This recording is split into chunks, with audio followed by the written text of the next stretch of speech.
Hi and welcome back to the channel. This video is actually quite simple. I'm here to help you understand what's on board Carnival Freedom and whether or not you should book it. Cruising is not inexpensive and I'm here to help save you time as well as money. I'm going to do a complete tour and review of the entire ship starting at the boarding process, which was quite simple. It took me 35 minutes to get from my car to boarding the ship. I boarded in the Atrium, and I generally like someone to be there to help greet me and welcome me on board. However, there was none of that. They pretty much ushered me right to the muster station, and from the muster station, I dropped my bags and went right upstairs to the top deck on the 9th floor, and I did the sail away party. The sail away party was pretty lively. There were people dancing, having a great time. Good opportunity to get to meet your cruise director, as well as your entertainment staff and like-minded cruisers. If you have a drink package, good time to start the drinking package. When I entered the ship, I did so through the Atrium, and there's something to understand about the ship. It's an older ship, and the Atrium shows the age, especially in the decor. It looks to me like the inside of a Star Trek spaceship. And lots of colors, lots of shiny things, bold, but it wasn't necessarily my cup of tea. Some people really enjoyed it. I didn't have to be one of those people who really liked it. The biggest attraction was the big elevator shaft, and there's also a bar in the Atrium. There's a stage there too as well, where lots of performers perform during the night. The guest services is there, along with a lot of other shopping areas on the 2nd level, which is going to be the 4th floor of the Atrium, and it's a nice space, the most nicest space on the interior of the ship.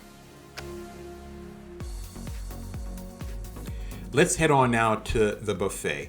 And there are two things I look at when it comes to food. The first thing is the quality, how well the food tastes. And if you're used to Carnival food on board Carnival ships, then it's pretty typical when it comes to that. In my opinion, it was just okay when it came to the quality. Now, when it came to variety, I felt it was lacking. I didn't feel there was a lot of variety when it came to different types of food or trying anything new. So if you like to be adventurous, the buffet is not the place for you to go. There is a deli in the buffet as well as a sushi bar. However, I felt that no one really used a sushi bar. There was a bit of a line and wait, and there had window seats available all around the buffet. So it was good also that it had a skylight and a 2nd floor eating level that kind of freed up space a little bit inside the buffet.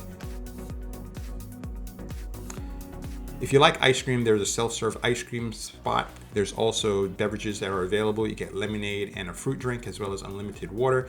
There's also these little small cups that nobody seems to like on board Carnival, and they all brought their own cups, so that's something that you should think about too as well. Although some people do complain that bringing your own cup is a hygienic problem. When it comes to sanitation, it was, for me at least, an afterthought. They had a very tiny sanitation location, so definitely you want to bring your own hand sanitizer, because lots of time the sanitizers on board were empty.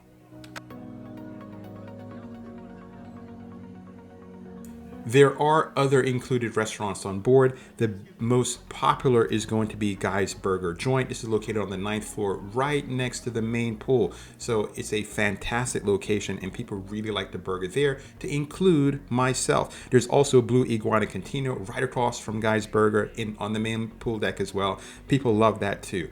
There's Pizza Pirate that serves pizza all throughout the day and night. So late into the night, if you get hungry, you can always go to the Pizza Pirate. It was wonderful, with the exception of it was very small operation. There was maybe 1 or 2 people working there at any time, so expect a line. Let's head on over now to the main dining room. And the food here is pretty good. You're gonna see some foods that are flashing across your screen, and these are all included in your fare. The staff service, in my opinion, was really good. If you get a seated dining time, you're gonna get the best service then. We had anytime dining, so our waiter staff changed every single night. It was not necessarily the best. We had to wait maybe 15-20 minutes almost every time, and then for whatever reason the food service was not very quick. I tend to like to eat dinner slow and enjoy the time with my family and friends. However, it was noticeably slow, so we were spending lots of time in the main dining room. However, that could have been just my dining experience, and yours could be very different. Overall, the staff service was pretty good. I wasn't overly blown away, but there was nothing to complain about either. The staff usually does a celebration where they put on costumes and they dance, and this was absolutely no different. So if you like that kind of stuff, then you're gonna get it here on board the Carnival Freedom. There is a specialty restaurant on board, and it was nearly impossible to find. It was tucked away. However, it's a sizable restaurant. It's called Sun King Steakhouse, and it's really high class, or it looks really, the food tastes good, and the restaurant looks spectacular. So if you want a special celebration, birthday, anniversary, and you want to do something different, a little bit more upscale, then definitely go to the steakhouse. I don't think you'll be disappointed. I enjoyed my time there, but I was only there for one night. But you'll be pleasantly surprised. It's just a little bit difficult to find. There's also Seafood Shack that charges an upcharge for seafood. I thought the quality and the quantity was pretty good, was worth it. There's also a coffee bar in the main buffet, and then Java Blue on the 5th floor, and it was pretty popular when it came to specialty coffees. So if you're a coffee lover, you have those two options.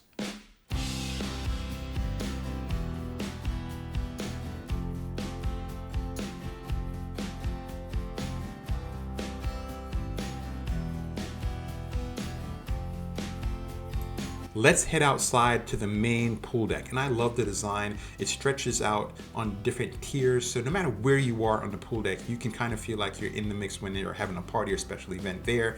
And also you can keep an eye on your kids. When it comes to the pool, it's kind of small, and there are whirlpools available on the main pool deck that are for everyone, and the kids usually take that over. There's a water park right on the very top section of the pool deck. It is very small. If you're looking for one of these ships that have a water park that just sprawls all over the top deck, this is not going to be it. There are plenty of chairs available all around, and that's a great thing. The seating, in my opinion, is fairly nicely well situated and done. There are 2 slides that are okay, and it's not bad at all. So overall, the pool deck, I liked it, and most people on board liked the pool deck, and it was a great hangout area for parties and just to chill and lounge. There are lots of things on the 9th floor. On the other side of the 9th floor, there is the adult pool only area. It's a smaller pool, but it does have 2 adult whirlpools on the very top. So if you want to get away from all that family fun and entertainment and excitement, it's a quieter area that has its own bar and chairs all around on both the bottom as well as the top level. There's also the Pizza Pirate right there, as well as the Seafood Shack. So you have eating options. And if you walk a little bit further down, the main buffet is on the 9th level. So lots of things on the 9th level so far.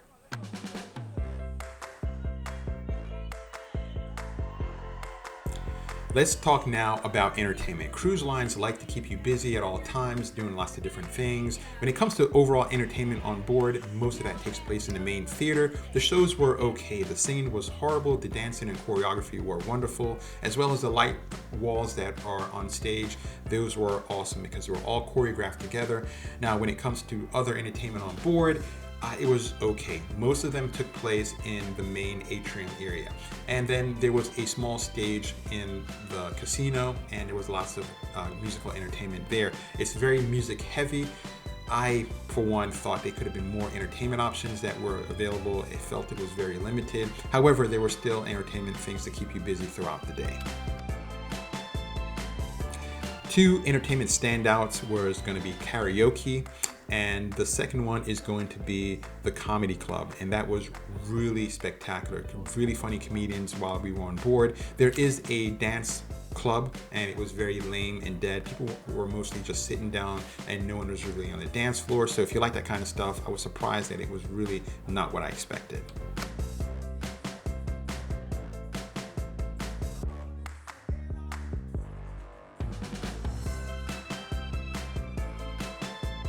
There is a sports deck on board. However, with it being a small ship, then you can expect the sports deck is going to be small as well. There is one side is a half basketball court, the other side is pickleball, and right dead smack in the middle is a huge skylight that kind of interferes with the whole flow of the process.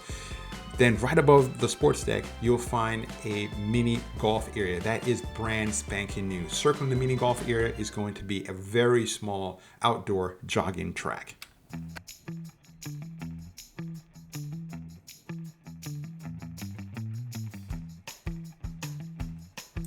What a lot of cruisers don't realize is that the cost they pay to enter the ship doesn't necessarily cover all the costs of the cruise. So the cruise line has to then sell you while you're on board in order to make a profit or just break even. The biggest way that they do this is going to be the alcohol package. So you have to be very careful in making sure that you purchase a package that's right for you. Oftentimes, if you get a cheap enough cruise, the cost of the alcohol package can rival the cost that you pay for the entire cruise. That being said, if you are convinced that you're going to drink while on board, your best bet is to buy the alcohol package before you get on board. The reason why is because when they sell it to you before you board, they sell it at a discount. When you get on board, you're going to pay a premium for waiting. In addition to the adult pool area, there's another adult area, and it's called the Serenity Deck. It has the best, most comfortable chairs, and it also has its own whirlpool that's up there, and it has tons of deck space. In my opinion, it wasn't crowded ever, and it has wonderful, spectacular views. If you're an adult and you want to get away from the family, it's a great space to go to just relax and enjoy your cruise. There's also a bar up there, which was not open as often as I would like, but it's a great space for you to relax. If you're in the mood to gamble or want to win a little bit, there is a casino on board. It's a small casino. It does have all the major games, but it doesn't have all the bells and whistles that you would find. It is a smoking casino, and you do have to walk through the casino to get to different portions of the ship. So that being said, it's not a bad casino at all. It was fairly busy for most of the time I was on board. There is a spa on board. If you're going to use it multiple times, I definitely recommend you get the package. According to my wife, this is a way for you to save money. There's also a gym too as well, and fitness classes that are offered. The gym, it was absolutely beautiful. It looked like it was brand spanking new. They were definitely replaced all the gear in there. The floor, everything in there is brand new. It really stands out, makes the rest of the ship looks old. It's that nice. For those of you who like to shop, there's a fair amount of places that you can go shopping on board. Most of those are going to be around deck 4 and deck 5. There are sidewalk sales. The best time, in my opinion, to get a deal is going to be on the last day of the cruise. However, you're not going to find as many variety as you would, say, during the rest of the cruise. However, you're going to save a lot of money by just waiting a little bit towards the end. There are professional photographers on site, have perfect lighting with a great background. If you want to do those, I recommend you start early. Most of the photos are taken during the dinner time hours, and they're spread throughout the entire ship. When it comes to getting around, most people use the elevator. You would think with a small ship, it would be a fairly straightforward design. Getting back and forth would not be a problem. However, one of the main restaurants were dead smack in the middle of the ship. They took up 2 levels, deck 3 and deck 4. However, those 2 levels were entertainment venues where you walked and saw a lot of different things. So if you wanted to get from the end of those 2 levels, you literally had to walk around the theater. That means you had to take the elevators to go around it or use the stairs, which was a major problem. I spent a lot of time on this because the design on this ship was left a lot to be desired. It was not easy to navigate, not easy to get around, and it was a major problem. As far as finding your way around, there are maps on board to help you. And if you have a mobility challenge, I saw plenty of people in wheelchairs, scooters, and other mobility devices. There is internet on board. It's strong throughout the entire ship. No problems there. The challenge that you'll find with the internet is that the cost that you'll pay for one day could rival how much you ordinarily would pay on land for an entire month. Internet is great, but it is expensive. We are not done yet. We still have a bit more to come. I'm going to do a cabin tour, talk to you about safety and security, as well as whether or not this is a good value for the money. But the one thing you can do right now to help me is to hit the like button. Hitting the like button helps like-minded folks find this content. And it's the way that my channel thrives and survives. So please, if you haven't done so already, please, please, please hit the like button. Let's go now directly into the cabin. And as you take a tour of the cabin, if the cabin looks small, that's because it is. This is the smallest cabin you can find on board. If you want a larger cabin, you can do so, but it's going to cost you a little bit more. So here's how much I paid for the cruise. Here's some information to give you a little background. The sailing was a full cruise. It was out of Florida, Port Canaveral, Florida. And also it was in the middle of summer, so during the high season. I paid $549 for 4 days. It stopped at 2 different ports. I felt it was a relatively good value for the money. Was it worth it? It by no means, the cruise wasn't perfect. I wish they had more entertainment option and also more food variety. However, overall, it wasn't a bad value for the money. So if you were to book this, is it worth your time and money? I would say yes.